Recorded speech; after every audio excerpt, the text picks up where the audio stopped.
الله الرحمن الرحيم وحيث عالمك الصوماليين وأستان متقي ودين التيفي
بسم الله الرحمن الرحيم داودyaasha qiimaha iyo qaayaha leh ee wadani TV la xiriira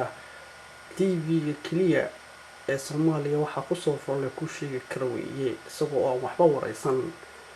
2009 iyo 2010 waxaan ugu dignay dadka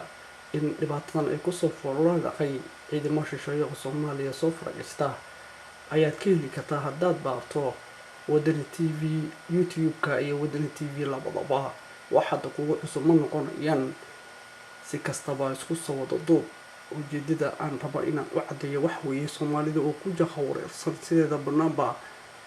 ciidamadan Kenya ee soo galay muddo in xasaasiyad kale ay ku abuurtay haddaba waxaan rabaa inaan idin cadeeyo hadaatiin Soomaaliya maxay sababaha ay ciidamadan u soo galeen ay tahay iyo maxaa keenay haddii aad dib u barato golaha ammaanka muddo 20 sano ah ayuu indhaha Soomaaliya ka daawanayay oo sugayay bal inuu iyaga mar ka helo wax allaala wixii ay go'aan keensan karaan ama nabad raadin karaan dalalkii dagaalada sokeeye ka dhacay sida Siberia oo kale muddo 8 sano ayaa lagu xaliyay waxa ugu dheeraa dagaalada adduunka soo maro Liberia iyo Congo Brazzaville halka Liberia 14 sano golaha ammaanka ciidamadiisii ay tageen oo ay amniga asxiyeen waxa kale oo haddana halka kale inta Soomaaliya dalka ugu dheeray adduunka dagaal sokeeye 20 sano ka socday iyaga ayaa la sugayay waxbana uu ka soo bixi waayay yaa lagu mashquulin haatan ma aha mid ay Azania wadato ciidamadani ma aha mid ay Soomaaliya madaxweynaheedii iyo wataan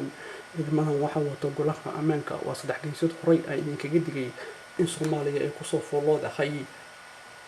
oo ay qabanayaan Kenya ilaa iyo afwey soconayaan ciidamo kale ayaa iyagana ku soo foolay al-shabaab inay cirib taan oo ka imaanaya xagga iyo Kenya xagga Ethiopia haddaba ujeedada waxay tahay in golaha ammaanka amniga Soomaaliya oo dhan gacanta ku dhigo sidaan horay idinku sheegay oo wax Soomaalida ka weyn cidii hor istaagtana qori ayaa wadataa wax ka qaadi karto taangi iyo tijaabo malaha adigu un baa ku dhimanayo uma baahna maanta Soomaaliya qabliyaal dagaal iyo intaba xilligii dagaalka ugu dhamaaday waxay u baahan tahay wadaniyiin siyaasiyiin iyo qalin taasi oo macnaheedu ay tahay inay ka faa'iideystaan Soomaalida adduunka ku nool oo dhan marka loo barbar dhigo Liberia inay aqoon-yahaninta iyo siyaasiyiinta iyo indhergaratada dhammaantood haatan ay u madaxbanaan tahay inay haatan ay tahay doorkoodii inay gacanta ku dhigaan Soomaaliya haddaba waxaa lagu baahan yahay in iyagana tooda u noqonin oo dadyagu loogu talagalay xisbiyada ay soo sameynayaan lacagta intay u soo dhiibaan dhahayaan carruurtii haweenka hadhow ugu diri doonaan si loo dabamariyo ayaa maanta aqoon-yahaniintii wadaniyiintii waxay iskugu tageen dhalinta qaranka Soomaaliyeed oo Facebook uu ku cadyahay halkaas ayaana ah tamaanta rasmiga ah halka ah ee Soomaaliya wax laga qaban karo haddaba halkan bal fiiri waa ciidamadii nabad ilaalinta ee Congo Brazzaville galay ee amniga u ansixiyay mana aha in ay Soomaaliya ujeedada ay tahay golaha ammaanka u galayo inuu socdo waxba yaan laga dhaadhicin markii dambe ay bareena dadyowgii nabadda ay ansixiyeenna waxay bareen barnaamijkii ahaa peace education oo dhallinyaradii dhammaantood ay ka qayb galeen maantana ee dowlad amni gacanta ku dhigay ay tahay soomaaliya sida laga rabo waa saas golaha ammaanka ayaa arrintani wato soomaaliyana dowlad ayay ahayd mana aha soomaaliya mid maanta dhulkeeda la dhacaya ama golaha ammaanka ujeedadiisa uu tahay inuu dhaco soomaaliya hadduu dhacayo puntland somalilan oo gaadhay nabad aan isha laga qabsan karin ayuu ictiraafi lahaa taasina waxa weeye wuxuu ilaalinayaa xaq dhowrka qodobka qaramada midoobay ee ilaalinta sharciyada caalamka u yaal ma aha golaha ammaanka ciidamadiisa soomaaliya kusoo qulmayo inay soomaali iyo dhulkeeda ay kala gogoosanayaan waa waraxmo tashiir iyo wax ma garato waxaan inaga qabanayaa dhammaan qaqab wixii dhibaato waday oo dhan waxaana la soo saari doonaa maxkamad ku sofo leh hadduu ilaahay yidhaahdo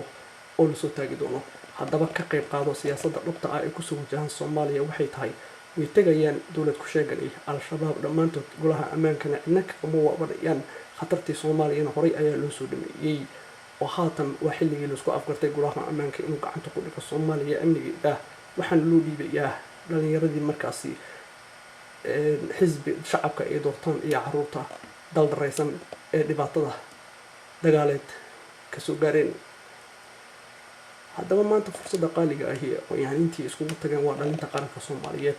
moogaanin maanta waa xilligii siyaasadda dhabta ah ee aad kaga qayb qaadan karto maskax iyo qalin ma aha xilligii dagaalada wayna dhammaadeen yaa lagu jaha wareerinin taangi iyo iskama celin kartid golaha ammaankana way ka go-an tahay in soomaaliya gacanta ay ku dhigaan cid ama azani ay keentay ama dowladku midgaar ay keentay ma laha waxba ha isku eedeynina waa jaahilnimo xumo qofkii tashan waayo waa loo talinayaa taa ayay micnaheeda tahay bal wadani t v libaaxeedii oo isagana hadal soo jeedin doono maamaha ah bal ila dhegeyso mahadsanid